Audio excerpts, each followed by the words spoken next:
Good evening.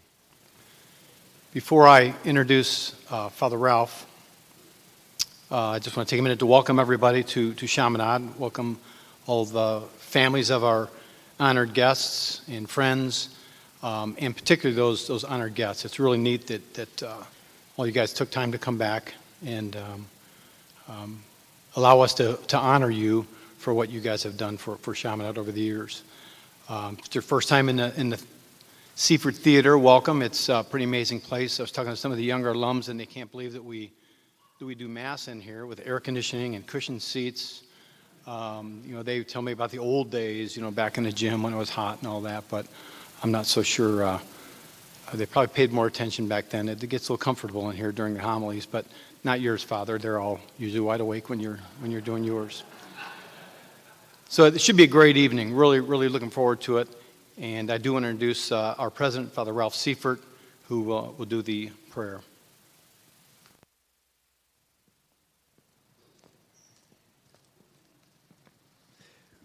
Well, good evening, everyone, and welcome. This is truly a special occasion. It is the golden anniversary of Chaminade's hockey program. That's a milestone event, and I really want to thank all of you for being with us to celebrate that event, and especially we want to thank our honored guests who have taken a portion of their very busy lives to spend with us. So let's begin the evening by calling God's blessing upon our gathering. Loving God, as we gather tonight, our hearts are filled with much gratitude. We thank you in a special way for those who had the vision 50 years ago to begin this wonderful hockey program. We thank you for the many coaches and trainers who have been a part of this program and given of themselves so generously to help shape the lives of the young men who play hockey. We thank you for all those student athletes who have learned so much by participating in this great game. We thank you especially for the young men who have used their foundation in Chaminade hockey to go on to develop their gifts and talents and to make a wonderful contribution to our world. We ask, Lord, that the character and the inspiration that these young men manifest might give us a source of strength as we go forward, knowing that we do all things to give you glory, and we develop our gifts and our talents so that we might make your name and your presence known to the world around us. So, Lord, again, we are filled with gratitude. We ask that this night and this gathering might help us to be the best people that we can be. And we make our prayer in union with Mary and all the saints, and through Christ our Lord. Amen. In the name of the Father, and of the Son, and of the Holy Spirit. Amen.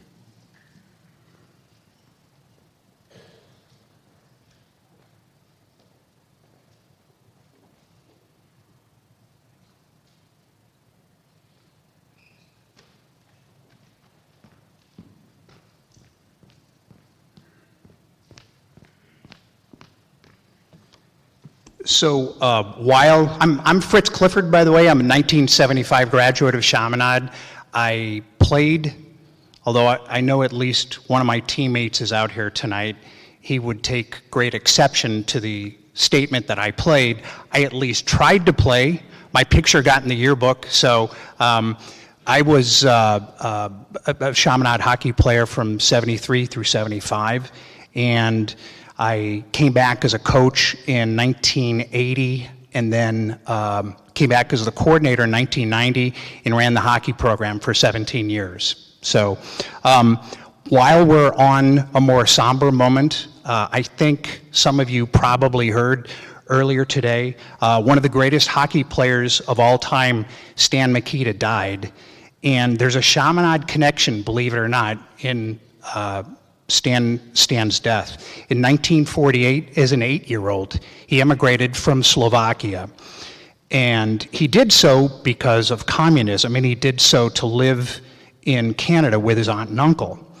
And Stan Mikita was a hero and inspiration to another young Slovakian boy living in Bratislava, who in 1980 defected to live in Canada to escape communism and to play hockey. And that boy, of course, was Peter Stastny. So if we could, let's have a moment of silence for the great Stan Mikita.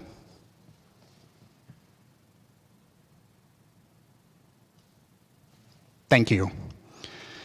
Now on a much less somber note, at 4:18 this morning in Boulder, Colorado, I was reminded just of how instrumental hockey moms can be in the life of hockey players, even if they're 61 years old.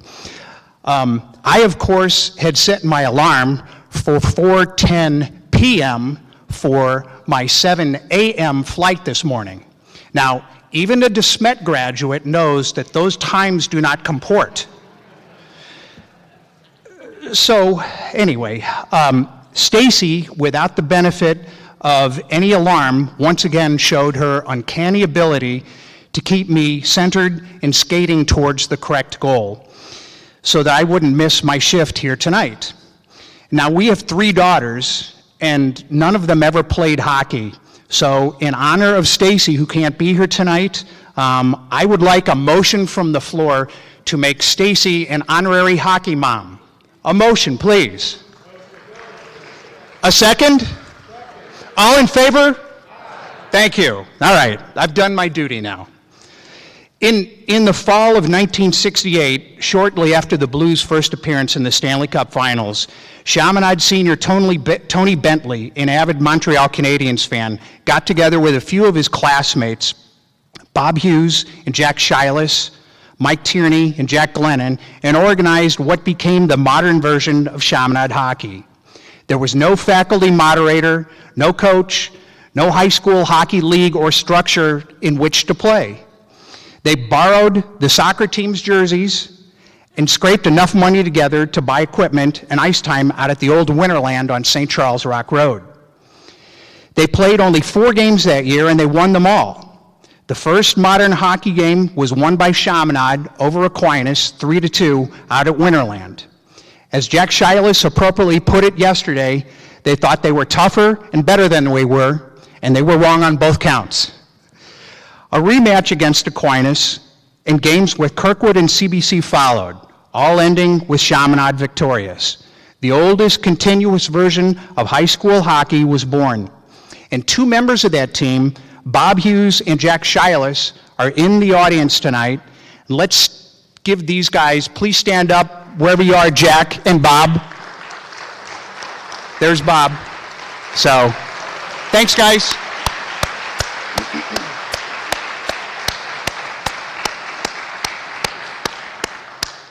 Thanks for starting, as Father Ralph alluded to a few minutes ago, this great hockey tradition at Chaminade. Now, before I go any further, some of you may have looked in the atrium at this picture from 1929, and it is a photo of a Chaminade hockey team in 1929. We know very little about that hockey team other than that photo and a little blurb in their yearbook from 1929 that says, quote, "The Interscholastic High School Ice Hockey League came into existence. Only day students were eligible to play due to the practice games being played at the old Winter Garden, which is a rather far-removed rink from the school." Now, some of the old-timers may remember the Winter Garden. It was on de Bolivar, and it was a block south of Del Mar. I think it was torn down in the early 1950s, but that in the day, that and the arena were the only 2 indoor rinks in St. Louis. The team captain of that 2019 was Sular Johnson, Bernard Hensgen, Charles Lepker, William Christie, and Nicholas Lamb, and goaltender Eugene Butts comprised the entire team. There were only 6 players. No other reference from Chaminade hockey has been found in any yearbook, so for any historians out there, if you find something between 29 and 69, please let me know. In the fall of 1971, Chaminade father Bill Fredericks, an executive with Emerson Electric, received seed money from Sidney Solomon and the Blues, Union Electric, and Emerson to begin the Mid-States Club Hockey Association. The original meeting to form the MSCHA took place in our alumni room, the room where they have all the graduates I know where that is, but it's halfway down on the first floor in the main Chaminade building, and it has pictures of every single graduate from 1911 up to this day. Throughout the 1970s, that year, that fall of 1971, 8 teams began Mid-States Club Hockey Association play, and that's the same league that still exists today. It's much bigger, of course, but that's how Mid-States started, literally right here on this campus. Throughout the 1970s, Chaminade began to build its interest in hockey and had many great players.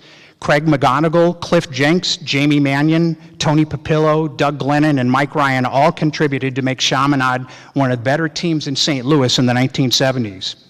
By 1979, though, the team was in trouble, and Chaminade considered dropping the sport due to a lack of discipline and organization.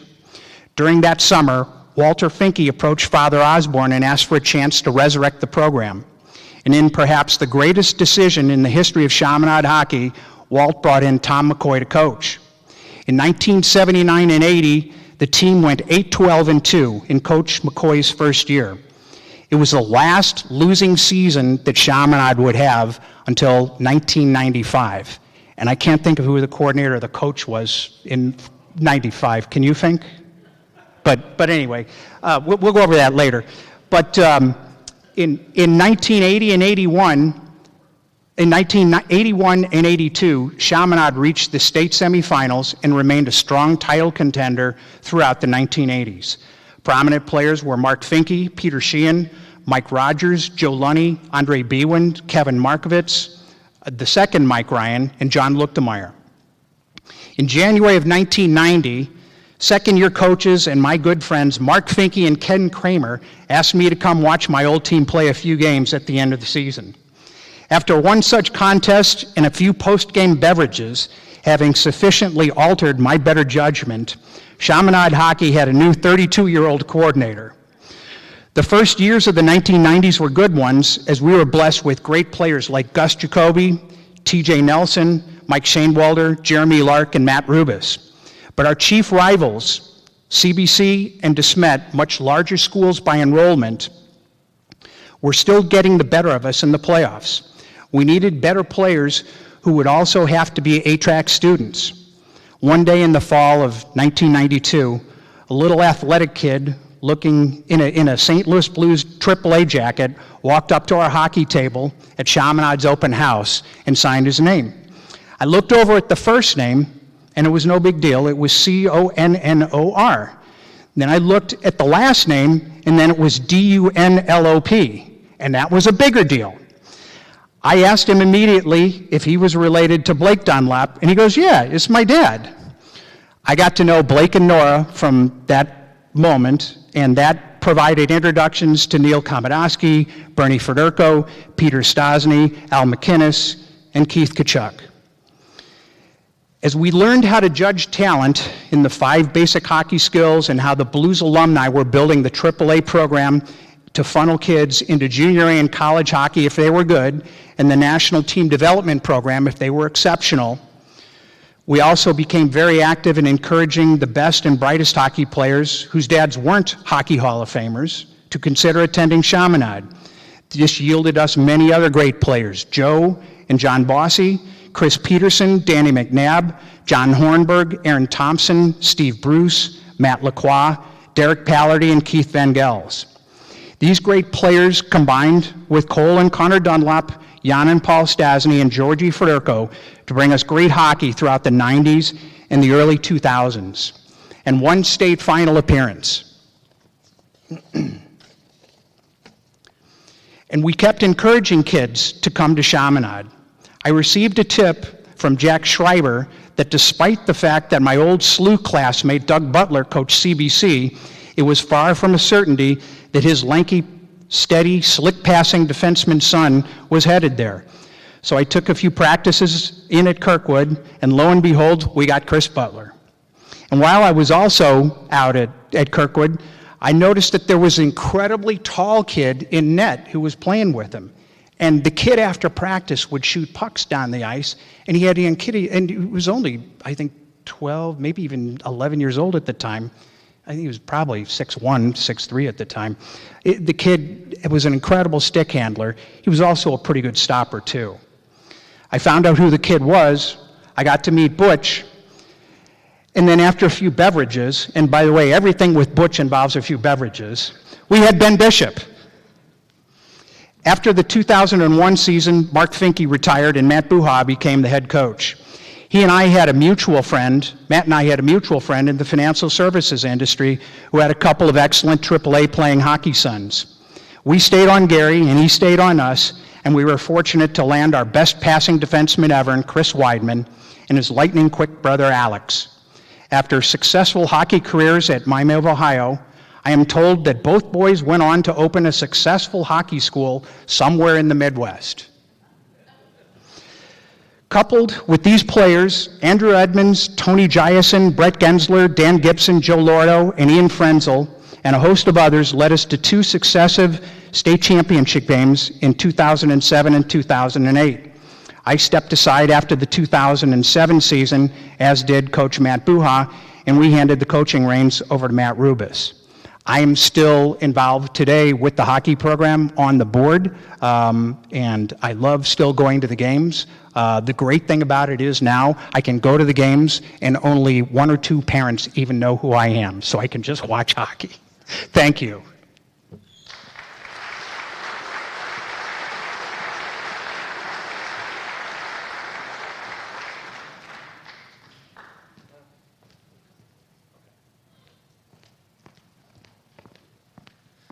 Evening, everybody. I am Matt Rubis. I'm the current president, and who Fritz alluded to was given the reins of a Ferrari, really the keys to a Ferrari, after a state championship appearance with my old mentor, Matt Buha, and boy, we had some fun. And I still love getting together with all these guys for events like this, but even just, as Fritz said, maybe a beverage or two, or going to their games now, or watching them on TV and introducing them to my sons. It's pretty unique environment that they're able to appreciate right now in life. But first, I wanted to give a thank you for putting an event like this together. Obviously, it takes more than one person.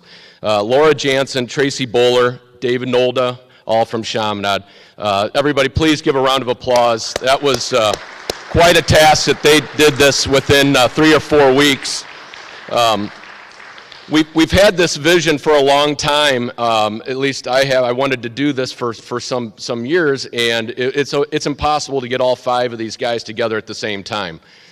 So we kind of had to bite the bullet a little bit, and I know, unfortunately, Paul and Jan aren't going to be here this evening, but I will say that getting 3 of the 5 is a pretty good batting average if you're in the majors, and pulling this together to be during the PGA week was instrumental. As everybody knows, they don't, besides Wides, not everybody lives in St. Louis, and they're going to be going off to training camp here pretty soon, or back to training where they live before training camp does start. So also, thank you, Tom Fernandez, our athletic director, Father Ralph.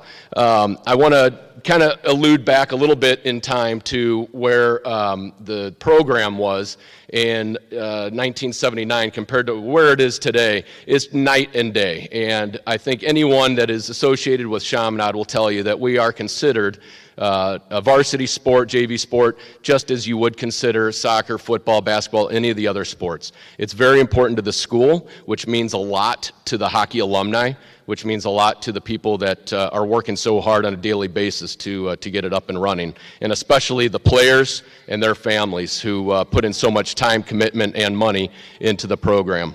I think at the same time, I'd like to just give a brief announcement as to what our future holds. After I stepped down as coach and handed the reins over, Nathan Hirsch and Kylie Hill took the reins and had much more success staying in the Frozen Fours, and we were in the Frozen Four last year. Kylie stepped down, and now we're fortunate enough to have 2 coaches on hand that I couldn't be more excited about. The school is very excited about, and I know the players are going to be very, very excited about. And that's Joe Watson and Tom Kyman, who are close friends of mine, very big in the hockey community here, and the future looks very bright for the Chaminade hockey program. And with that, you look at where you are today, you have to have good facilities. And you look and see what some of these new ice rink projects that are going on around town. And we are, close to making a decision here. Hopefully we can make one here in the next 30 days. But we are talking to one of those projects specifically, and still talking to another one. But hopefully with that, we will have a big announcement and have our own locker room, our own facility, our own coach's office, a place for all the guys to keep their equipment, where we can meet, we can have AV accessibility, and really take this thing into the future where it belongs. No more sitting in a closet over at Queenie Park, right?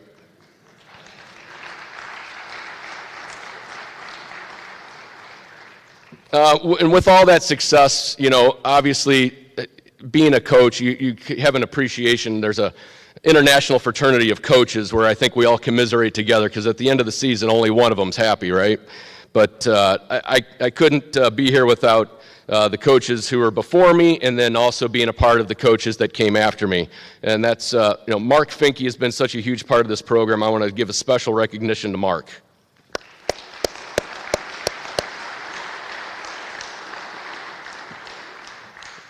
If you think about 50 years, you're allowed to dress 20 players per game. We roster 30 guys per game. 50 years, do the math. We've had over 1,000 young men go through this hockey program, and that doesn't even count JV or C team. This has been a remarkable thing for the school. Having the school support has also been a remarkable thing for the young men and the alumni who continue to come back. And that's why we're so successful in our alumni games every year, which we now have 2 games, because we have so much interest in all the guys coming back, plus having either a golf event, or in this case, this year, having an event like this means a lot to the program. But I just wanted to mention the coaches' names real quick, who were a huge part of this program, along with Mark, Kenny the Rooster Kramer, Pete Sheehan, Andre Bewin, John DePenaloza, and then our first championship in junior varsity was John Mattingly and Drew Bader. Drew's here tonight. Blake Dunlop also gave a lot of instruction and help to Matt Buha and myself, and boy, was that a blast coaching with Coach Dunlop. Cookie Griffin, Art Hogg, Matt Buha, Nathan Hirsch, Gus Jacoby's always been my right-hand man. Chris Peterson, who pretty much is the man behind the curtain. Kylie Hill, Steve Jison. Another state championship with the JV, Mark Delacamera and Jeff Babb were at the reins. Matt Lashoff had a cup of coffee up here. Hopefully he'll be back for more. Chris Ambrose, who's now going to be assistant coach with Joe and Tom. Adam Underberg, Tommy Runko, Steve Bruce, another one of my right-hand men, Brent Wiley, Mark Kern, and of course our remarkable goalie coach, KVG, Keith Van Gels. Applause for all the coaches who've made so much sacrifice in their time over the years. Being in 3 state title games and part of that, being in numerous Frozen Fours, all the thousands of hockey alumni that have gone through here, I couldn't think of you always get attached to special teams, special players, and any coach that tells you they don't have their favorites, they're full of it, because we all do. And those are the guys that work the hardest but communicate with you before and after practices and games, and you just get to know on a personal level. And I got to know all these guys really well on a personal level that we're honoring tonight. So it's a very special evening for everybody, and I know that they appreciate it. With that, Fritz, would you like to come back up here? And we do have our first inaugural Chaminade Hockey Hall of Fame that Fritz will be announcing 2 of our founding members that built the program. Ruby, these are the plaques, right? These are the plaques. Okay, gotcha. This is really special because both of these men were mentors to me, certainly to Mark, certainly to Peter Shan, and it can be rightly said that no 2 men are more important to Chaminade hockey than the 2 I'm about ready to talk about. First is Walter Finke. Walt was a mentor to me and as honest as the day is long. He co-founded the Merrimack Hockey Club in 1970. He was the first president of Missouri Hockey after helping to bring Junior B, the Mid-States Club Hockey Association, and elite hockey programs all under one umbrella, which is Missouri Hockey. He was recognized by USA Hockey for his contributions to amateur hockey in 1990. He's also one of the most influential and probably one of the least known members of the Chaminade sports community.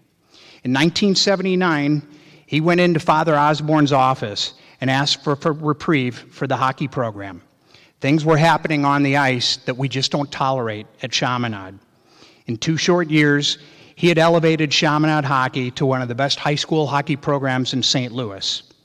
Walt didn't attend Chaminade, but he embodies Esto Vir as well as any graduate in Chaminade's history. The second man that I'm going to talk about was the coach that Walt hired when that fateful meeting took place in the summer of 1979. And his name is Tom McCoy.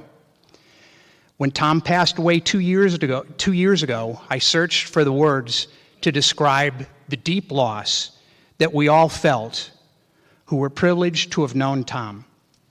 Tom didn't start Chaminade hockey, but Chaminade hockey started with Tom McCoy.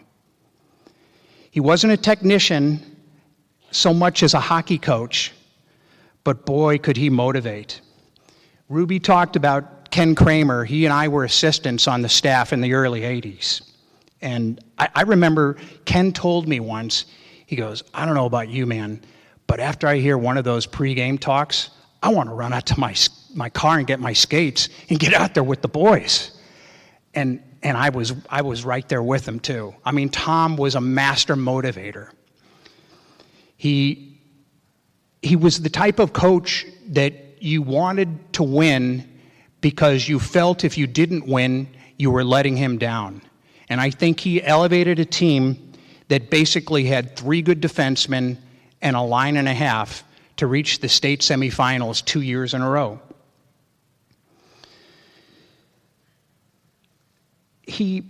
Most importantly for Tom, he instilled discipline and order back into the program that had sorely lacked it. If you draw a direct line back from the 7 current and the soon-to-be 8 Chaminade boys who have played in the National Hockey League, it all goes back, and it all starts with Tom McCoy. So tonight, we have David and Bobby McCoy and Mark Finke here, and if they would all come up, we have a presentation. I don't know which is which, so I got Waltz.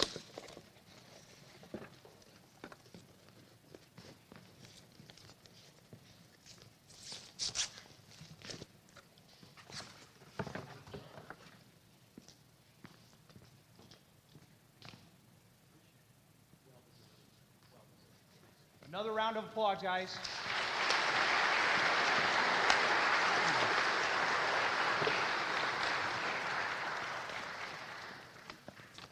Clear all the junk out of here. All right. With that, one more round of applause for our Hall of Fame inductee. All right, with that, it gives me a great honor to be able to introduce these next gentlemen. And I'm going to talk about each one individually after I announce their name. Come on up, and we decided to do this on numerical order. So maybe number 4 on the jersey, but always number 1 in our heart. We'll start with Butsy. So Chris is another product of St. Louis hockey, playing his first hockey with the Kirkwood Stars before playing for the AAA Blues and St. Louis Junior Blues, while also playing for Chaminade College Prep for 2 seasons. He made the Frozen Four in both of those years. After his sophomore season, Butler played 2 seasons with the Sioux City Musketeers of the United States Hockey League. He led the Musketeers with a +36 rating in 2004 and 5. He played in the league's All-Star game and was named to the first All-Star team following the season. He was then selected by the Buffalo Sabres 96th overall in the 2005 NHL entry draft, but first committed to attend and play hockey at the University of Denver. In his first season with the Denver Pioneers, Butler was selected to join the United States junior team at the 2006 World Junior Ice Hockey Championships. Butler spent 3 seasons with the Pioneers, scoring 20 goals and 66 points in that time. He was the team's assistant captain in 2007 and 8 and was considered the team's top defenseman while being named an All-American. Butler left the Pioneers following his junior season, signing an entry-level contract with the Sabres. After playing parts of 3 seasons with the Buffalo Sabres, Butler played 2 seasons with the Calgary Flames before signing in his hometown St. Louis Blues, in which he is a part of today. Butler has also represented the United States of America on several occasions, including an International Ice Hockey Federation World Championship, which is probably one of the coolest pictures that I still have of him, Paulie, and Bish after winning bronze, enjoying a beverage with their medals around their neck back in the locker room. Without further ado, I'd like to introduce first number retired tonight, Chris Butler, number 4.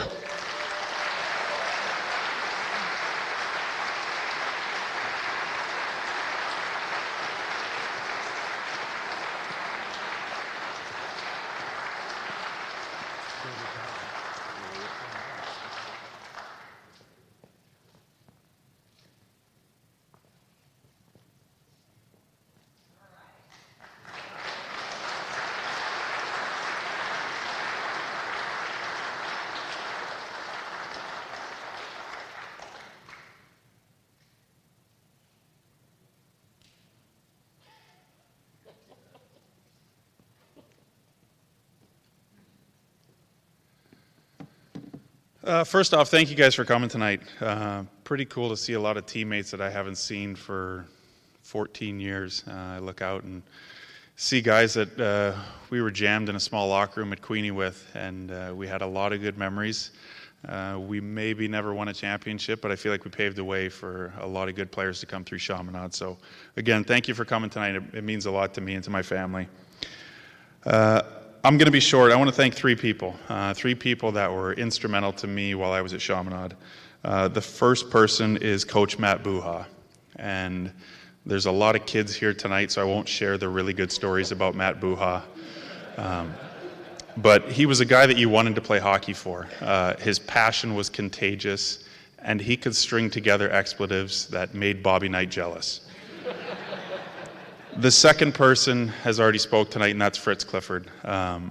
Whether you were a fourth-line guy or a star player on the team, Fritz treated everybody with the same amount of respect and compassion, and to me, that was something that I always really admired, so thank you. The third person, Matt Rubis, the guy that's largely responsible, I think, for putting this whole thing together tonight and for keeping Chaminade hockey at the forefront of Mid-States hockey. We are all better people and better players for having crossed your path, so thank you very much for that. And for all the younger kids that I see here tonight that play for Chaminade, don't take anything for granted. Enjoy the game. It'll give you a lot of things, and to be able to stand up here with guys like Chris Weidman and Ben Bishop, guys that I'm happy to call friends, you'll have a lot of memories with the guys you're sitting with right now, so enjoy it. Thank you.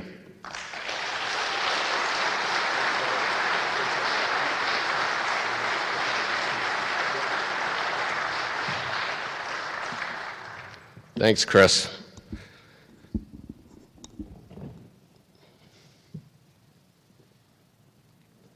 Number 9, Chico. All right, here we go. That's an old story from Chicago when Coach Buha thought it would be funny to get Gary Weidman's attention in Chicago, and they introduced the names, and he put down on the paper that Chris was starting, and instead of Chico Rush, it was Chico Weidman. So that's another Matt Buha-ism. Anyway, Chris is like my little brother. I've known these guys, including Butsy and Bish and all these guys. You get to know them when they're 11, 12 years old as they're coming into Chaminade. So there's a lot of long history there, and Chris is he's a true product of St. Louis hockey, and his parents never played the game. So that he started hockey with the Rockets after taking some skating lessons from Coach Stanbrook here locally. And lo and behold, he made the AAA Blues.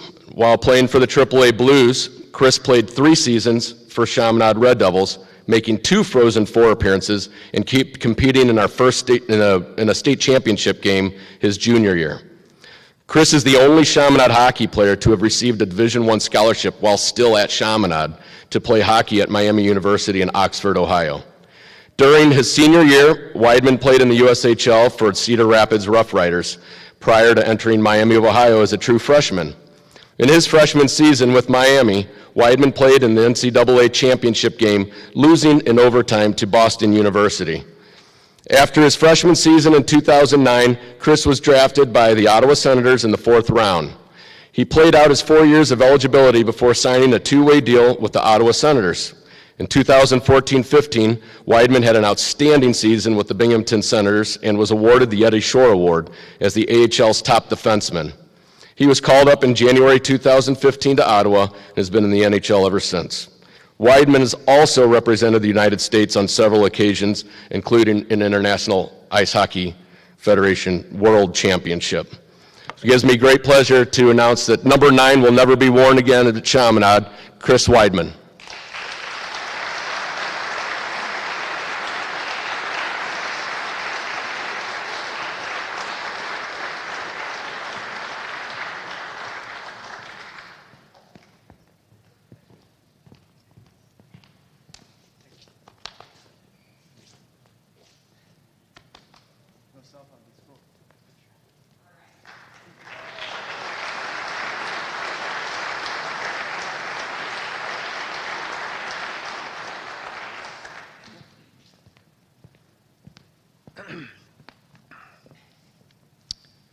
Got my note cards here. No phones in school, right, Father Ralph?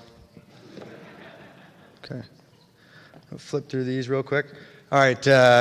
Obviously, just want to start by thanking Father Ralph and Chaminade for providing the opportunity with, or for one of the best educations in St. Louis. want to thank my parents for sacrificing all the time and resources to get me on stage here tonight. I'm forever grateful, and I love you guys, and thank you for being here tonight. I'd like to thank and recognize my favorite teammate of all time, my younger brother, Alex Weidman, who's here tonight.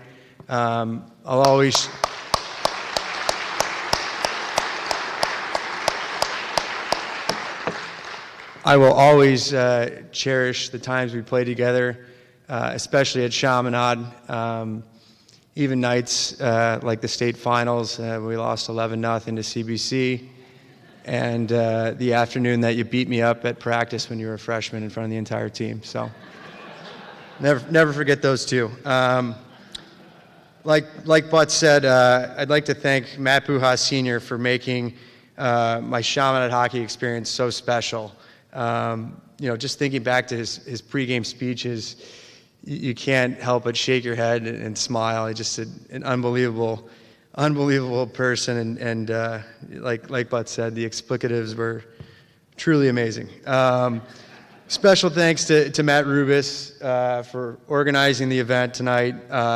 Ruby's always been a mentor to me, someone I consider a close friend, so fortunate to have him looking over my shoulder like he is right now at all times. Chaminade is a special place, and being from St. Louis, you get the where'd you go to high school all the time, and I enjoy that because I just say Chaminade. I think it's the greatest thing ever. So, being here tonight is truly an honor, and honestly, the best part for me is to be standing up here next to Butts and next to Ben Bishop. Paul and Jan couldn't be here tonight, but I looked up to these guys so much. They have no idea, and without them, I wouldn't be the player that I am today. So I'm very thankful for that. I just hope that the students can look at our retired numbers and realize that if you set a goal and you work hard, you can really chase your dreams and achieve them. That's kind of what I did with those guys, and hopefully we can be that for the students that are coming through Chaminade and will be for years to come. So thanks for coming tonight. Congratulations to Chaminade hockey on 50 years, 50 great years, and hopefully more to come.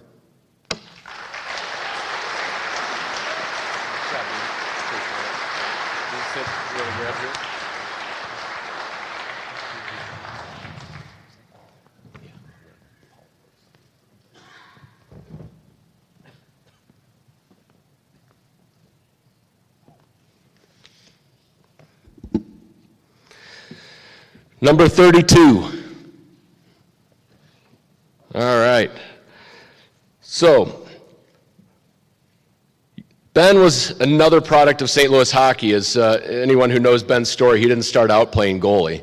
And if you saw his hands, what Fritz was talking about, and I know from firsthand example of sitting on one side of the ice and him flinging pucks all the way down the other end, you know that Ben's just a great athlete.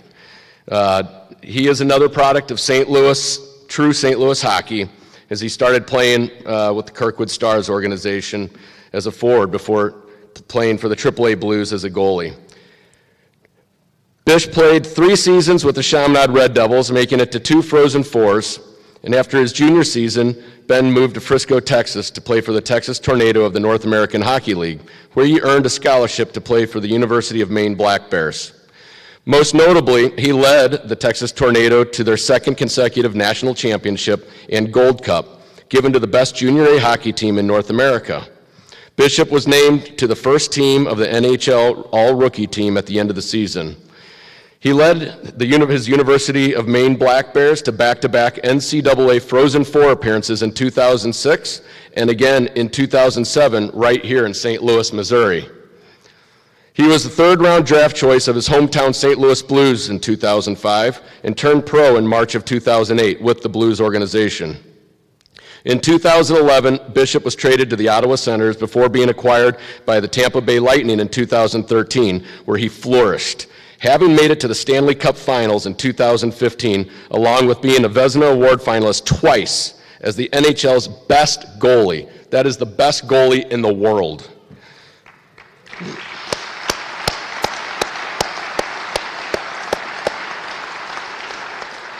In 2017, Bishop signed a long-term deal with the Dallas Stars, where he currently plays.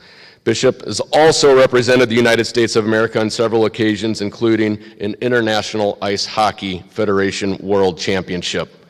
It gives me great pleasure to announce number 32 will never be worn by a Chaminade hockey player again. Ladies and gentlemen, Ben Bishop.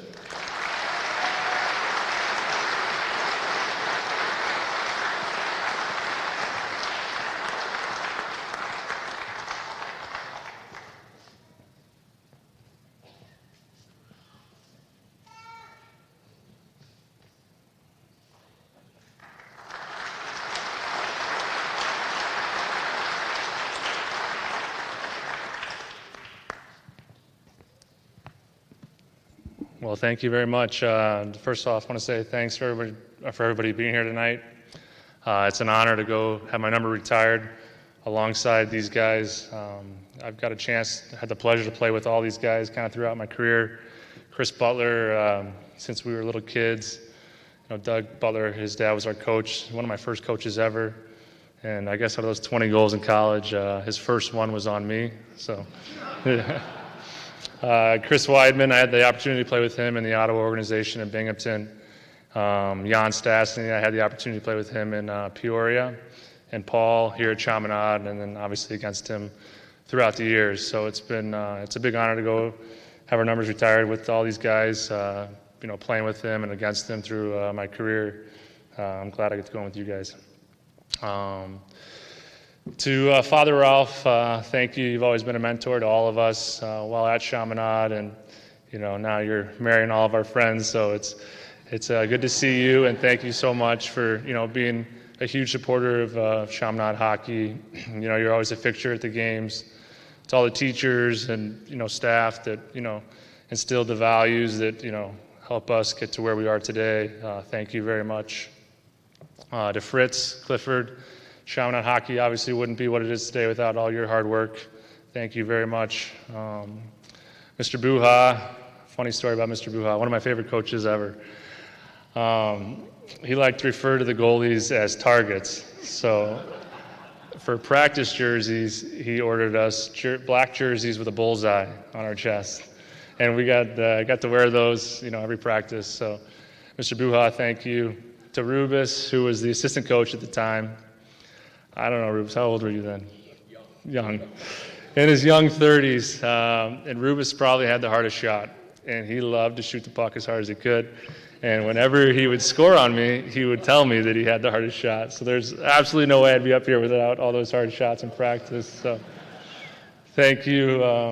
And to all the players, 50 years is obviously a huge accomplishment. So to all the players, the coaches that laid the brickwork for us to be here, thank you very much. You guys obviously deserve a huge round of applause.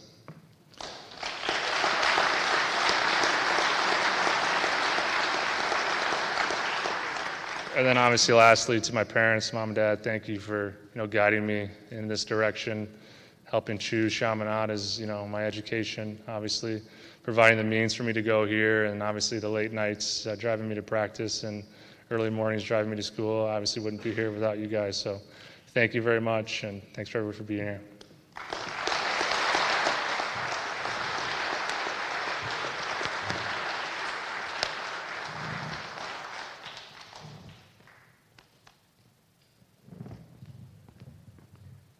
A funny story about Bish is after our first son was born, Colton, and Bish and I were, he was in St. Louis, and I had a Hockey Stop magazine, and it was his first debut with the Blues. He still had the white mask and all that, and so he wanted some pucks, and we exchanged some stuff, and I said, hey, would you sign this for my son? He was maybe a year old, and he wrote, to Colton, I know you're going to have a harder slap shot than your dad. All the best, Ben.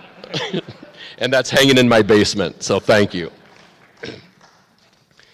As I said before, unfortunately, Paul and Jan, they live in Denver, and Paul just signed with Las Vegas, and Jan's building a house. There's a whole bunch of stuff going on, and they tried, and Paul did send me some words to read, but it wouldn't be official unless I read off all their accomplishments and successes over the years and what they've meant to the Chaminade hockey program over the years especially. Jan moved to St. Louis when he was 7 years old when his father, Peter, was acquired by the St. Louis Blues.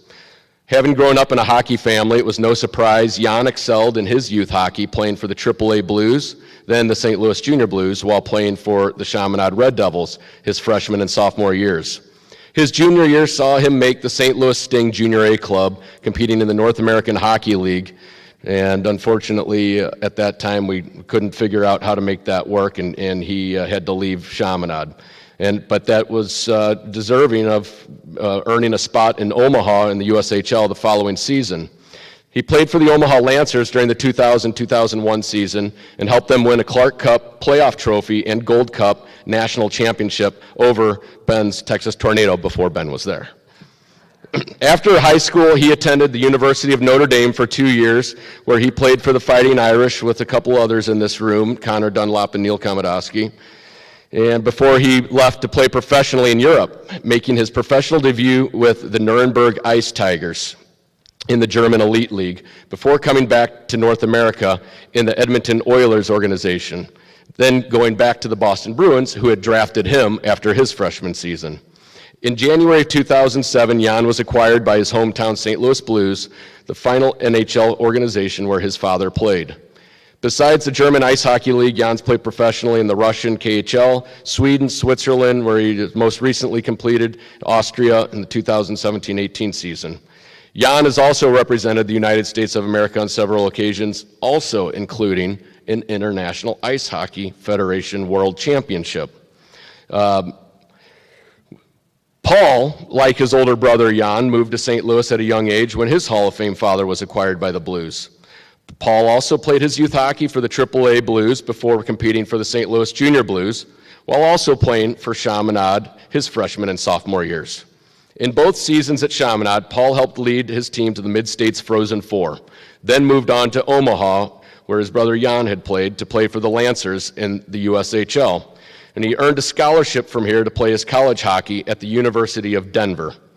Paul scored 45 points in 42 games in his first season in Denver, his first and only season in college hockey. 45 points in 42 games. And helped the Pioneers win the McNaughton Cup, the Broadmoor Trophy. Then, that wasn't enough, he helped his team win the NCAA Men's Ice Hockey Championship, second in a row, by scoring 2 power play goals in the Final Four game at the 2005 Final Four, Frozen Four tournament against North Dakota.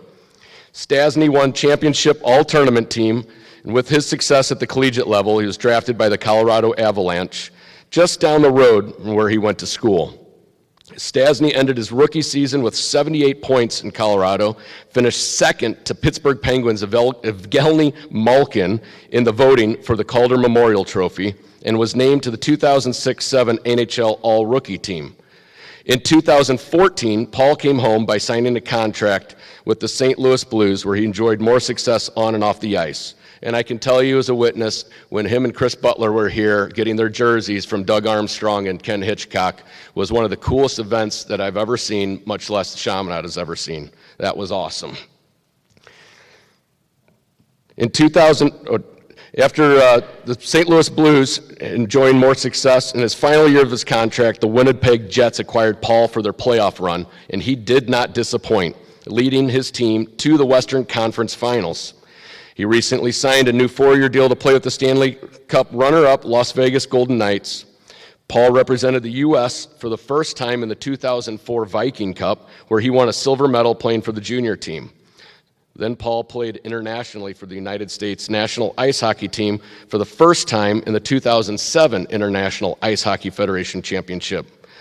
Stastny was selected to play for the U.S. Men's Ice Hockey Team in the 2010 Winter Olympics in Vancouver, where he won a silver medal, and again in the 2014 Winter Olympics in Sochi, Russia. It gives me great pleasure to announce no one will ever wear the number 26 that both Paul and Jan wore in the history of Chaminade hockey.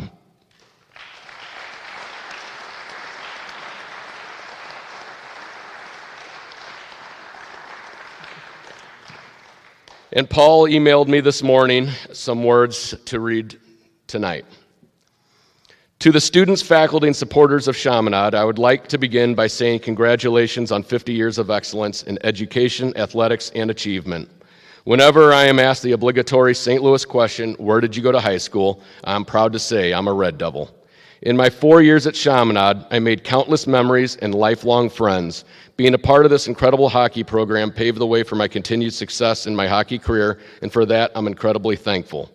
To say that my brother and I are humbled by the retirement of the number 26 would be an understatement. The history behind that number is so important to our family, and we were proud to wear that number for Chaminade. Being in a group with Butsy, Wides, Bish, and Yanni is quite an honor. However, I'm not sure they can say the same about being associated with a guy who had a haircut like mine back in the day. I look forward to seeing CCP win their first state championship in the near future. Thank you again, and Esto Vir. Paul Stasny.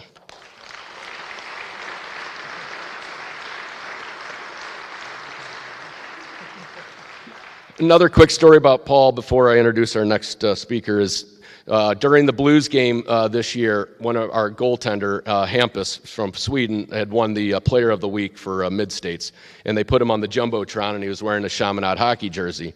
And as soon as Paul saw him on the Jumbotron with his CCP red jersey on, he immediately grabbed a stick from the trainer, went over, and made sure that Hampus got his stick and said, "Congratulations." Just shows you what kind of class all these guys have. It's just good people, and that's the most important part about Chaminade and what it tries to do here, and it's very important to know. With that, I'd like to introduce our guest moderator. You know him from the St. Louis Blues. He is the Blues reporter. Andy Strickland is entering his fifth. He told me to remind everybody this is his 20th reporter covering the St. Louis Blues on Fox Sports Midwest, and his 19th season covering the NHL and the Blues. There you go, Strick. Strickland provides reporting and interviews on Fox Sports Midwest Blues game, pregame, intermission, and postgame coverage. The St. Louis native is heavily involved in local hockey. He serves as an assistant coach with the St. Louis AAA Blues. A longtime local radio host and reporter, Strickland has won a first-place Missouri Broadcaster Award and was previously named Best Reporter in St. Louis by the Riverfront Times. Strickland graduated from Northern Arizona University. He and his wife, Lori, have 3 children, and Lori's here tonight as well. Everybody, please give a good Chaminade welcome for Andy Strickland.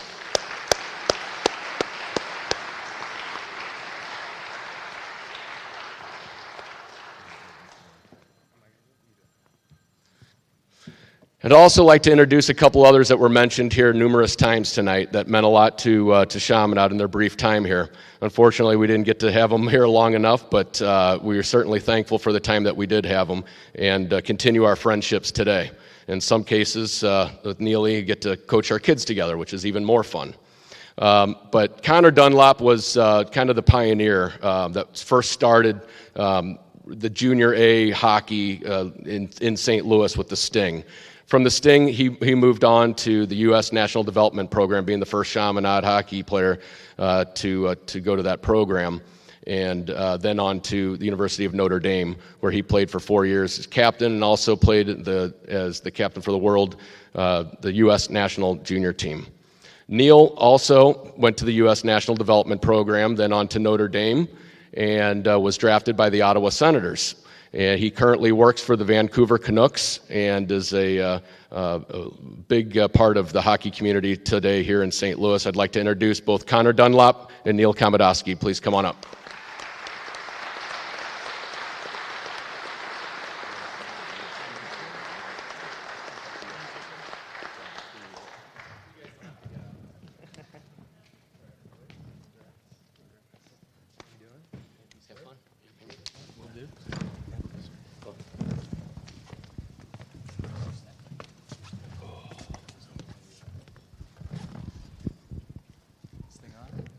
Check. There we go. It'd help if I could turn it on. By the way, number 19 and number 20, right? So we'll go ahead and throw out their numbers as well from their days at Chaminade. Butsy, I heard you say that you guys never won the state championship. Now, how is that possible? You didn't win the state championship with Jan, with Bish. Who else was on your team? Just you two? We got to start with that. Here, turn that mic on there. Is it on? Yeah, there you go. Well, we had Paul up front, Ben in net.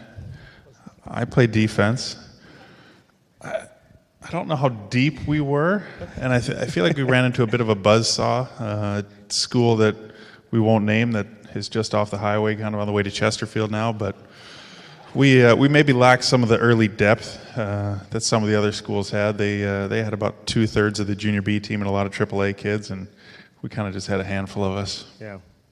That hasn't changed, by the way. They still have about 4 lines, although maybe they're not as good. I will say that Chaminade has, 6 or 7 players that made it to the NHL. I think CBC maybe has 1, maybe 2. So you guys have certainly won from that standpoint. But it's great to be here. Obviously, it's a great event. Chaminade has been a great program for a long, long time, and certainly as evidenced by who's up here on the stage. And it's great that you guys are recognizing all these guys who have gone on to have unbelievable accomplishments here post their time here at Chaminade. We're going to have to, how about I just grab this mic and you guys share this mic. Now we'll all have microphones. Does that work? Okay. All right. Bish, let's start with you. Just in terms of, we got to start with you. Just in terms of your time here at Chaminade, how did that kind of set the stage for the rest of your hockey career? Well, I think playing high school hockey was, very helpful going into college. In college, you play in some pretty rowdy atmospheres. You go on the road, and there's big student sections. And at Queenie Park, I think most of you have been there. We used to have some pretty big rival games between DeSmet or CBC or Salut.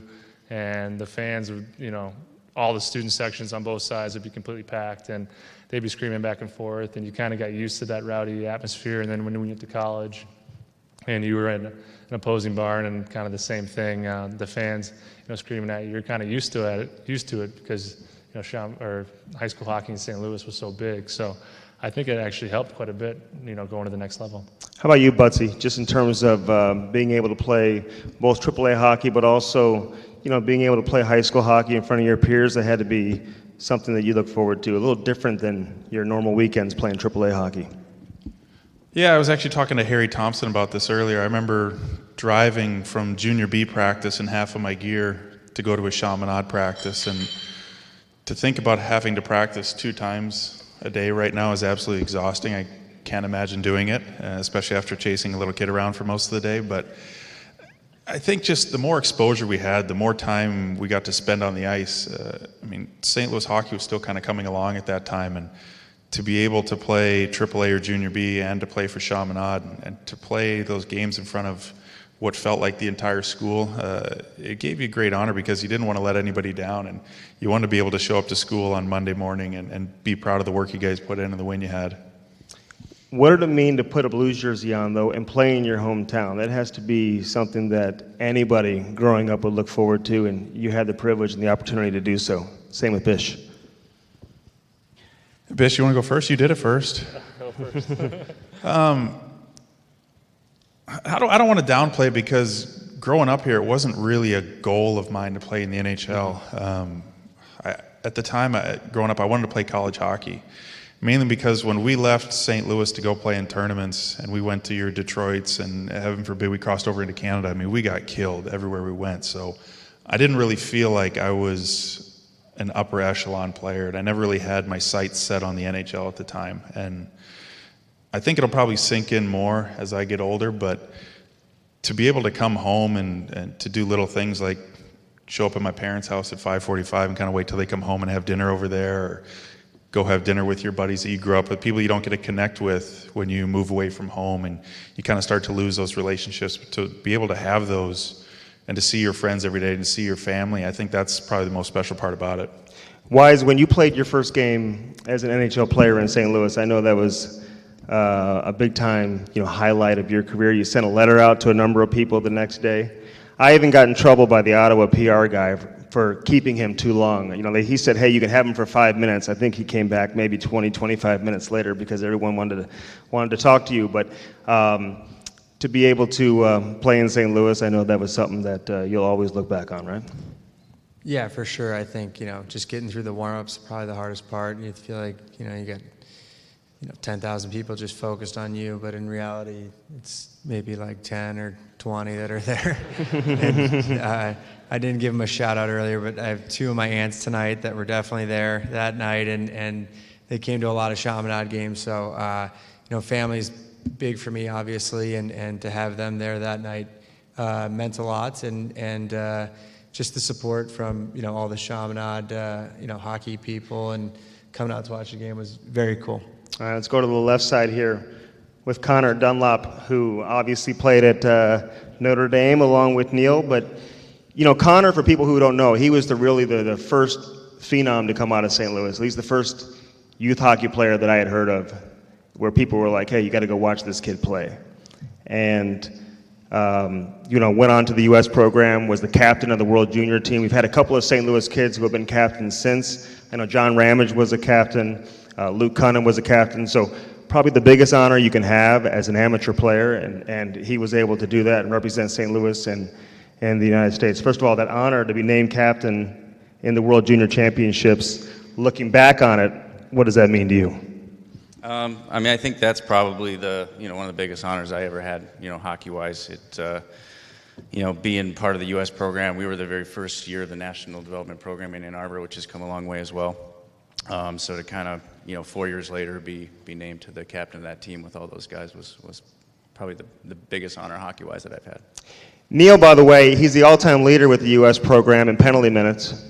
And I'll never forget Neil's only year with the Blues organization in training camp. And, who was the coach at the time? Andy Murray? Yep. Yeah, Andy Murray, he's on the board, he's drawing up a drill, and there's maybe 5 people in the stands. So I'm still there watching training camp practice. Everybody else was smart enough and they had left the building.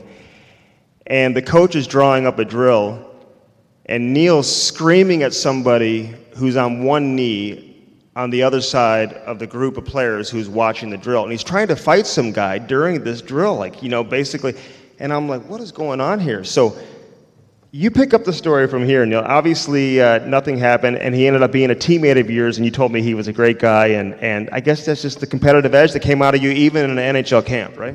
I guess, if you want to call it that, or stupidity, I'm not sure which. But his name was Hans Benson. He kind of was a career minor league fighter. Anyway, long story short, I'd gotten in his way trying to get off the ice for a drill, and he screamed at me, and we just kind of didn't let it die, and I wasn't going to let it die, and we kind of continued it into the training camp in Peoria, and it kind of kept going, but finally he came up and was like, all right, I'm sorry, we'll end it.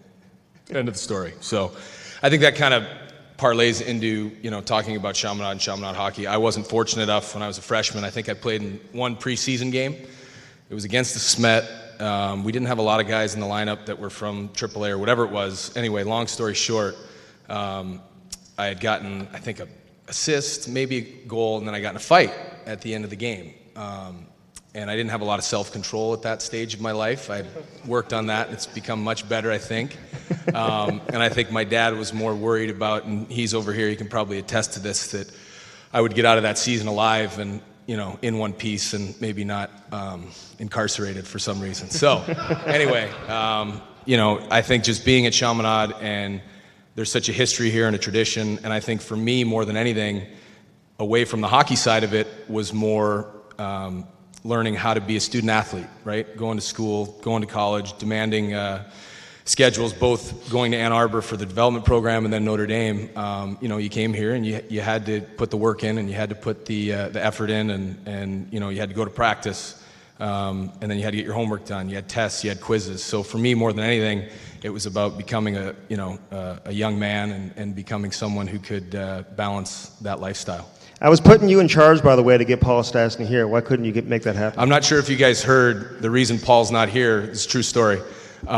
He just signed a 3-year deal with Vegas, and there are no banks in Denver that can hold the amount of money that Paul has now accrued. So he's building like a Scrooge McDuck bank in his backyard, and they're putting the final touches on that. So that's why he couldn't make it. Now, I know you guys are looking for donations. That's the first place I'd start if I was you guys. Hey, Timing is everything, man. This guy hits the jackpot every time he's a free agent, but obviously he's had a great career, and it's well earned. Bish, you talked about, or they were talking about your athleticism. Another jackpot guy right here. Yeah. Not bad. Hey, Vezina finalist 2 times. That'll happen. Are you still the tallest goaltender in the league? They said you're the tallest goaltender in the history of the National Hockey League. That's true. So what made you, first off, be a goaltender, but then everyone's always talked about your athletic ability. What other sports did you excel in? Was hockey your best sport, or were you a good athlete in other sports as well? I guess hockey obviously was my best sport. You know, I played all of them.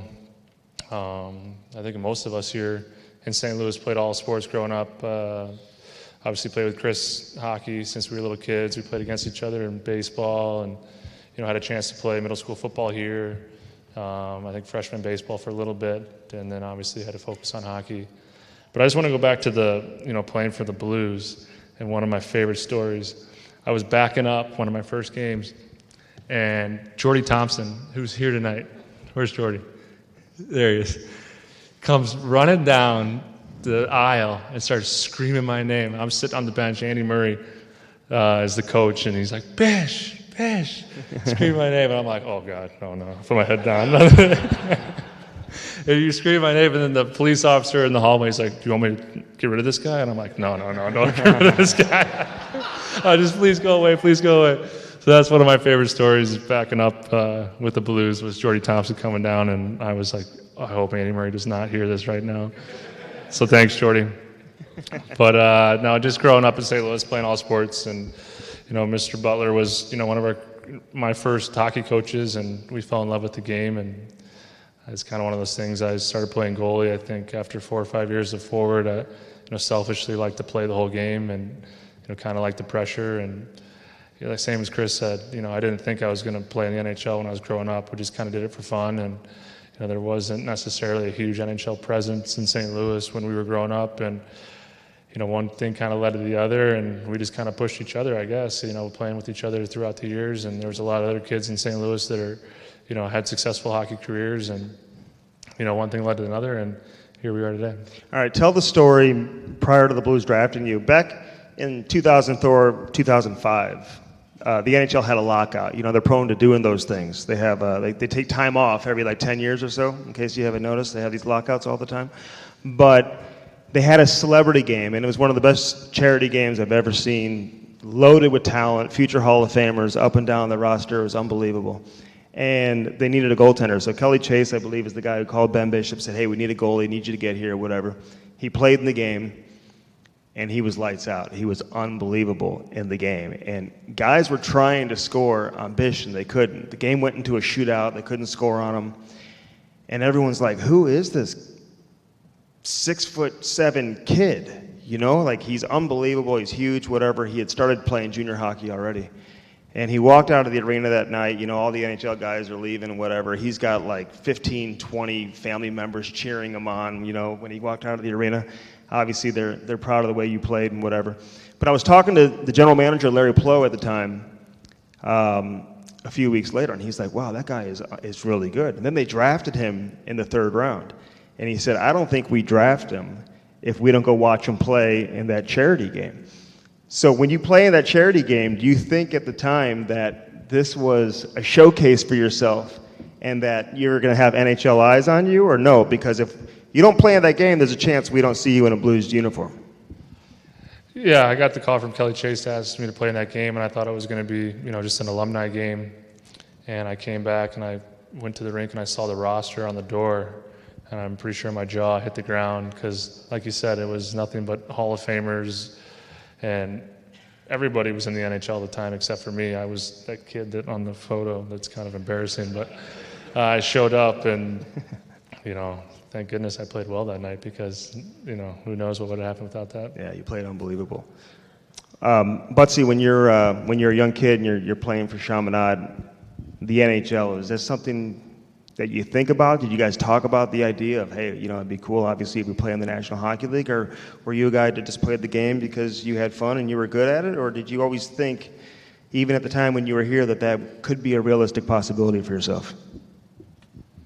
No, I think at that time it was a pipe dream. I mean, if you look at that picture, I'm maybe 120 pounds at the time, and I was probably your prototypical late bloomer. I didn't grow until my second year of junior, or probably my first year of junior, and I finally put on some weight and finally filled out a little bit. And like I said, I wanted to play college hockey. I thought, if I could get my schooling paid for, that would be awesome, and was fortunate enough to do that, and things just kind of accelerated once I got to the USHL. But I mean, growing up here, we played hockey all winter long, and then we didn't really play summer hockey. There were no summer leagues. You play baseball or soccer in the summertime just to kind of stay in shape and have fun and be with your friends. And it was a game that I loved, and I chased it, and I'm happy as far as where it's led me, and I wouldn't trade it for anything. But growing up here now, I don't think I had the same mindset that you see a lot of these kids have, that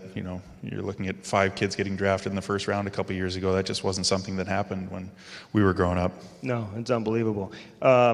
Chris, I know you talked about how you grew up, idolizing a lot of these guys, Paul Stastny, who's not here, and these guys to your right as well, and certainly Neil and Connor. I mean, what you said, people wouldn't even know how much you idolize these guys. Fill us in from that standpoint. Well, I wanted to be Butts when I was in school here. Like like you asked him, like if you ever thought he was going to be in the NHL. I would say no for me, and definitely not as a defenseman, because Coach Buha told me that I sucked and made me play forward my freshman year. So definitely not as a defenseman. And it actually worked out, because I worked on my skills so much that I became like a skilled defenseman, which was great. But I wanted to be Butts, and I have like the most distinct memory of him like coming into the locker room at Chesterfield with his like Denver bag, and he's like got all this cool like Denver hockey shirt and sweatshirt, and I'm like, dude, this guy is awesome. He went to Chaminade, like I want to be this guy. So that's, I looked up to him. Obviously Stas, the Stastny brothers would come out to help the camps and everything. So just guys that have always come back, given back, and stuck around. So I think I'm very fortunate for that, and even more fortunate, like I said, to be friends with everyone now, and to be a part of this group. Yeah, Matthew Tkachuk was a 6th overall pick, obviously went to Chaminade, and Brady, his younger brother, this past June, the highest drafted player to ever come out of St. Louis, drafted 4th overall, who also went to Chaminade. So it's incredible, obviously, achievement for Chaminade, but certainly for Brady Tkachuk as well. How impressed are you, Connor, with just how talented these young kids are and just where St. Louis hockey has grown? I mean, it's awesome to see. I mean, we, I think a lot of what St. Louis hockey's become is because of the Blues alumni and a lot of the guys that have, and then obviously the coaches and people involved with Chaminade hockey as well. But there's so much infrastructure and so much high quality hockey knowledge in town now, and all these young kids that now get to see the guys keep playing and keep living their dreams, and it just feeds on itself. So it's awesome to see. It's good to be a part of, one of the early movers with paving the way. I'm 37 years old now, so it's crazy to see some of these. I know, this guy's been following me around for 36 of them. So I think it's great to see what the kids have done. I think what guys are doing in the league now, and like I said, just a few years ago with 5 guys drafted in the first round is, can any city really say that they've done that besides St. Louis? It's amazing. You see more and more kids stay a little longer. I know most of you guys left early, but you really don't have to anymore, Neil, do you? No, absolutely. I think, I left after freshman year. I played a year in Toronto, then was fortunate enough to go to Ann Arbor. But in today's world of St. Louis amateur hockey, the best is right here. It's not having to leave at such a young age, and it continues to grow. And I mean, it's the same thing. Like Connor said, it's kind of fitting I go after Connor to speak, because that was like the progression growing up. It was like, okay, where are you going to go to high school or middle school? I'm like, I don't know. Where's Connor going? Right? I went there. Where are you going to go play junior? I don't know. Where's Connor playing? Where are you going to go to school? So, like he said, where are you going tonight? I don't know. Where's Connor going? I'm going to go to his house. They weren't even invited, actually, until we have a golf trip this weekend. His wife's due any day. We're trying to get her to have the baby as soon as possible so that he can come this weekend. But We'll see what happens. So, anyway, but to go back to the whole St. Louis aspect of it, my current job, I'm a scout with the Vancouver Canucks. I work on the pro side, so I don't really see all the young kids and guys that got drafted. But, for me, whenever we're talking about guys from St. Louis, and I should have brought my computer because I have countless reports on all these guys and how they play. I was going to ask you, what are your reports on Chris Weidman? Fill us in on those ones. I can't talk about those right now. Although I did hear Fritz say in his opening remarks that Chris Weidman was the best passing defenseman to come through here. I'm not sure what that means, Butsy, but that's not cool. But it means he actually played defense. When we're sitting in meetings, for me, it's seeing all these St. Louis kids get drafted, these guys who are still playing or having great careers. I always like to chime in, oh, it's a St. Louis guy, like in our meetings. And so now it's come to the point where if we're talking about one of these guys, be like, oh, it's Neil St. Louis guys we're talking about, But that's just a sense of pride for me. I was able to be a part of it growing up, and, it's just really cool to see what these guys have done, and they've even taken it to another level. So we're proud of that as a Chaminade community, as a St. Louis hockey community, and, people around literally the world are recognizing it. Bish, you played with so many great players. I mean, every stop you've had in the NHL, you've had unbelievable superstars that you've played with. But here in St. Louis, even though you were only here for a short period of time, you were telling me recently just how much you learned from a veteran group. Even though they weren't the most competitive team in the league, they had some big-time veteran players inside that dressing room to learn from, didn't they? Yeah, when I signed from Maine, I had to play with Neil. He was that big veteran presence in Peoria. He was actually there. But even going back to Chaminade, I was a freshman. I wasn't even really playing. I got a chance to play with, Aaron Thompson and Keith Van Gels and Mankelsdorf and Dunlop and all those guys. Just a little kid, as a freshman, just kind of, I got to play 1 or 2 games that year because Keith Van Gels and Luke Temeyer were the goalies. But, learning from them, just kind of, I was a little kid and then seeing them in the hallways as a freshman and then, learning from those guys. And then obviously when I got drafted by the Blues, I had a chance to play with some of, the all-time greats and, Paul Kariya and Keith Tkachuk and, Barrett Jackman and Brewer. So again, I was a 21-year-old, little kid in the locker room, and Keith Tkachuk would, go around the locker room and be like, oh, the Chaminade kid's here today, because when I get called up and whatnot. So, a big sense of pride, that Chaminade. And, when people talk about it, like these guys said, when the famous St. Louis question, where'd you go to high school? You love saying Chaminade, and, all these guys up here, it makes you feel proud. Who had a longer pregame routine? Was it you, Kariya, or Walt? Who was it? Oh, Paul Kariya. Keith Tkachuk didn't understand the fact that people would warm up before the warm-ups. He thought that's what warm-ups was for. So kind of a different mentality as the game's grown. Yeah. Butsy, how much has the game changed since you first came into the National Hockey League or first term pro? You see the game changing every year, or do you feel like your game has to adapt with it, or how much has the game changed just in a short period of time?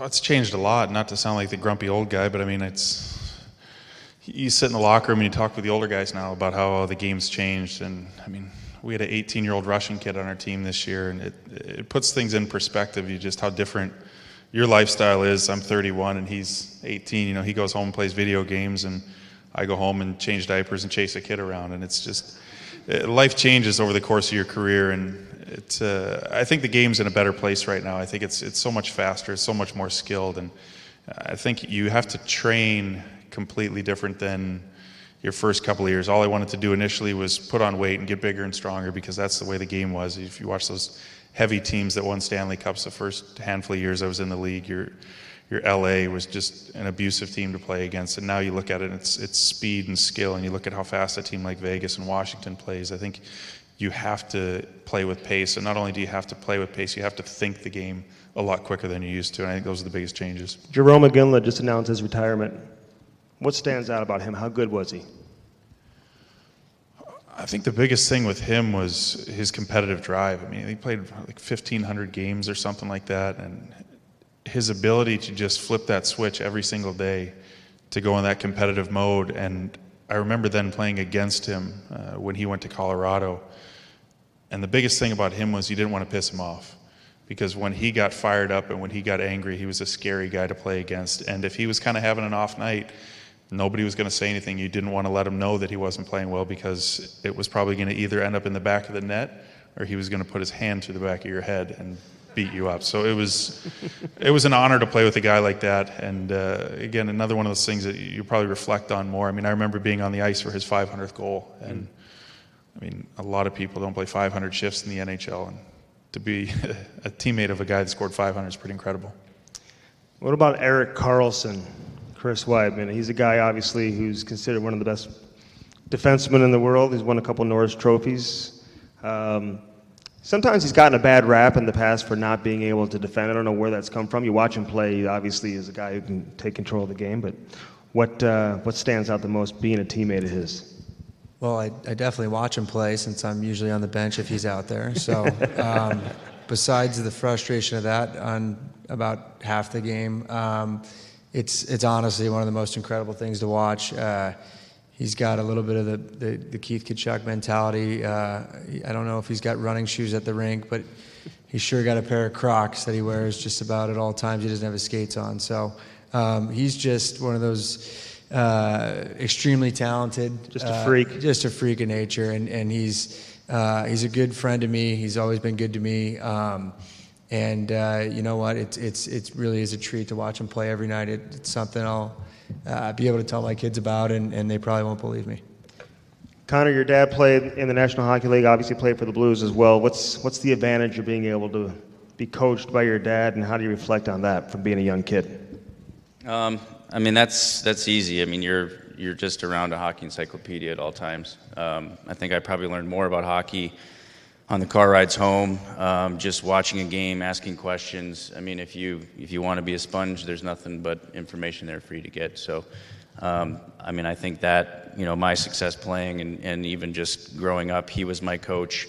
You know, guys like Rob Ramage as well. So just being around it all the time, and you just kind of learn it through osmosis. So something that I think anyone who can be around hockey knowledge, you know, ask questions, be around it. That's the best way to learn about the game. Neil, you play with Jan a lot. Give us one Peter Stastny story. We need a Peter Stastny story up here right now. Oh, I've got a couple. Maybe the time when he was driving to Notre Dame and got 2 speeding tickets on his way up there. He's like, "Aren't you the same guy that pulled me over earlier?" The second cop had no idea what he was talking about. I think the best one, though, was we were at the Stastny household. And everybody knows Peter's notorious for, if you're playing soccer in the backyard or playing any type of game, the minute that Peter's team goes ahead, there's 1 minute left to play, right? Like, done. But the best story was, so Jan and I played together, both born the same year, AAA, and we were at the Stastny household. Steve Bruce was on that team as well. Steve's not here, is he? Is Steve here tonight? All right. No, but Okay. I heard he can shoot the puck, though. He's never told me that. He's Apparently got the he hardest had a shot. Yeah, cannon. him and Rubis, we got to have a shoot-off. But we were all at the Stastny household after school. We would always kind of go to either the Stastnys, the Bruces, my house, and somebody would carpool, and we'd all go to practice. So Paul was going to come out and skate with us at practice that night, and Peter was out helping as well. My dad was coaching, and we're getting ready to leave, and Steve and Jan and I are all in the car. Peter's like, "We're late, right? It's time to go, it's time to go." Paul was 3 years younger than us, and he had a stick and a tennis ball in the garage, and he was shooting it, and like Peter's like, "Paul, let's go right now. Get in the car." Paul shoots another ball. "Paul, I'm not kidding. Get in the car." He shoots another one. He goes, "Paul, if you shoot one more ball, it's 75 push-up." So what does Paul do? Shoots the ball again, literally down. Paul drops, starts rattling him off, but that was the Stastny way, you know? That's what happened to Peter. So it was always fun, always a treat, you know. And skating with Peter now, with some of the alumni skates and stuff, like the guys, you didn't realize it at the time when he was coaching you, because you're like, this guy's kind of edgy and hard-nosed. Like, he's hilarious, you know. Great guy to be around, tons of hockey knowledge, and just a great family. Bish, and by the way, we're going to open it up to the audience. If anybody has a question, we'll get a microphone to them some way. Maybe we'll pass around one of these mics. I don't know if this comes off or not, but we'll get the audience participation as well. If we want to get some questions from the audience, may not be a bad idea. Bish, what about for you? You've grown up. You obviously were a young kid when you came into the National Hockey League, but you played with so many great players. Who's the one player that stands out to you that's had the most impact on your NHL career? That's a tough question. The one guy, I can't say there's one guy. I think, a lot of the goalies, when I was coming up as a young kid, that you kind of mentored me, even St. Louis, Manny Legacy, Chris Mason, Ty Conklin, Alex All, all those guys had a big influence on my career. Just like talking to them, asking them questions, them kind of guiding me, telling me, things to work on, kind of showing me the way. I think we kind of have a tight goalie union, all of us, and them helping me out. I remember I called up one time to Buffalo. Butts was playing for the Sabres at the time. He took me out to dinner, so that was really nice of him. He paid for it? Oh, yeah. So, I think just, the older guys, the hockey community is so tight. Guys really look out for each other, and, just the older guys throughout my career have really helped me out. I can't just pick one guy. I would say most of the goalies and even, a lot of the coaches, have helped me out so much. Has the goaltending position, does it constantly change? Do you feel like you have to constantly make little tweaks to your game, or do you just stay true to who you are as a goalie? You're always trying to improve. I think you're watching, guys all the time. I've had the pleasure to play with some young guys that are really good and just kind of watch them and try to pick up little things. If you're not trying to get better, then, you're just kind of staying idle. So you're always trying to pick up little things, see what the new waves kind of has coming up, and you're always trying to learn. How's life for you in Dallas? You happy in Dallas? You like it there? Yeah, no, it's great. It's nice and hot, just like St. Louis. Good Midwest city, obviously a little south. I had some experience, going down there my senior year playing for the Tornadoes. So a little familiar with the city, but they have everything. It's a lot of fun, and we just had our little guy here, 10 weeks old today, so a little bit of a game changer, but it's a lot of fun. What's it like for you, Butsy, when you're obviously you're from St. Louis, you've known a lot of these guys since you were a young kid. When you first came into the league and you play against these guys, or you come back to St. Louis, is it, do you think about that when you're playing, or, you look at the picture like, Matt Rubis talked about from the World Championships. It's hard to believe that many guys from one high school team made it to the National Hockey League. Yeah, it's neat to look at it. And as far as coming back and playing in St. Louis for the first time, it's a game you always have on your calendar. I'll never forget it. I had a high ankle sprain. It was my first game back, and I probably came back maybe a week or 10 days too soon. But my family and some family friends had the Bud Light Zone, I think at the time, rented out, and we had about 30, 40 people there. And I knew that the stadium was probably going to lose out on some serious liquor sales that night if I wasn't in the building. So I wanted to make sure that everybody got their money's worth. And there were a few of our family friends that had maybe been overserved a little bit, and I was with Buffalo at the time, and I'm standing there, and out walks our coaching staff, and they're yelling and hollering at our head coach and Lindy Ruff at the time, and I'm pretty sure one of our family friends referred to him as Lindsay. And I don't know if he heard him or not, but my heart just sank thinking, Jesus, I'm going back down to the American League, or I'm getting benched. So it was just one of those moments where you just kind of cringe, but it's something I'll never forget, that's for sure.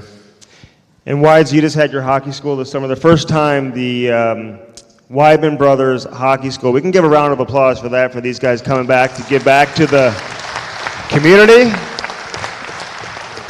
How much fun was that? We enjoyed it. It was, something my brother and I had talked about for a while, and he's actually the brains behind the whole operation. I was just out there pushing pucks, so he deserves all the credit and all the thanks. I think we have some campers out here. So these guys up front here were at the camp last week, and I think that, I don't know if you guys could give like a thumbs up or down. Did you guys have fun? Yeah, you did. Okay, great. Yeah, so they had fun, and Alex was, again, the brains behind it, designed the logo, was there for every session, and really did a good job. So I think, he was in charge of the Chaminade camp again this year. He's helped out with that, so he's really been giving back and deserves all the credit. So big thanks to Alex. Anybody have any questions in the audience as we continue?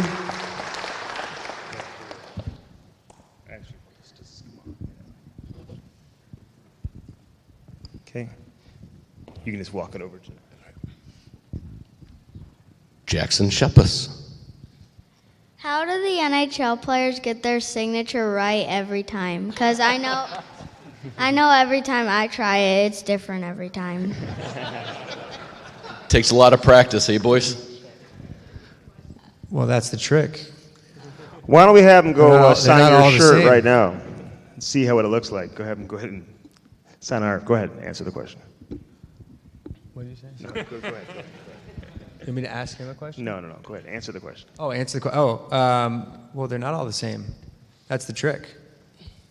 No, I'm kidding. It takes a lot of practice.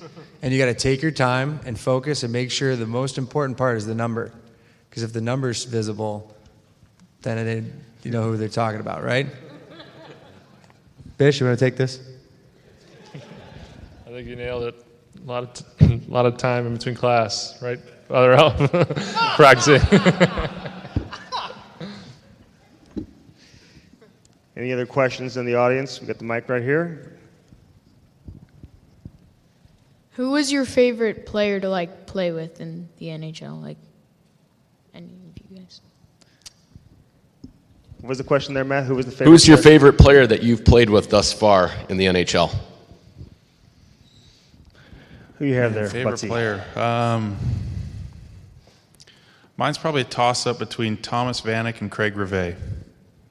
Just two older guys that were always very good to me. I was 22 at the time. They were probably in their early 30s, and something I'll always remember. How about you, Bish? I would say one of them's got to be Marty St. Louis, one of the funniest players I've ever played with. Why is that? We could be here all night. Lots of funny stories. On the ice or off the ice? Yeah. Yeah. How about you, Whites? Mine's Dion Phaneuf, someone that really took me under their wing and helped me out during the early stages of my career, and also keeps very, very nice wine at his house at all times. So. And I'd like to hear from these two guys too about from the National Development Program and some of those guys and their careers and all that you still stay in touch with today. Who are some of those favorites? I had the pleasure of playing with guys like Jordan Leopold and Rick DiPietro, Ron Hainsey, amongst a whole bunch of others I'm kind of blanking on right If now. I would have told you back in, what year did you go to the program? It was 96, 97. That Ron Hainsey would be the last man standing. Would you have believed me? I would have taken any bet on my life on that one. No. He's a heck of a defenseman, though. He is, man. He's still playing. How about you, Neil? From my birth here, my group, guys like Brett Lebda, who is one of my closest friends, won a cup with Detroit in 2008, I think, 10 years ago now, while we're getting old. Mike Komisarek, David Steckel, RJ Umberger. I think that was probably it from that group. It's kind of funny how it's evolved. Like, I feel like when we were there, you kind of had your 5 or 6 guys that really went on to really good careers. And now guys flowing through that program, it seems like it's a little more established and you're getting like 75%. But just playing with those guys, being able to play against the best guys for the most part in the country every day and practicing, and it just kind of sets you on the path of for pro hockey, college hockey, the whole thing. Okay. All right, we'll wrap this up. Let's give a round of applause for all 5 of these guys up here.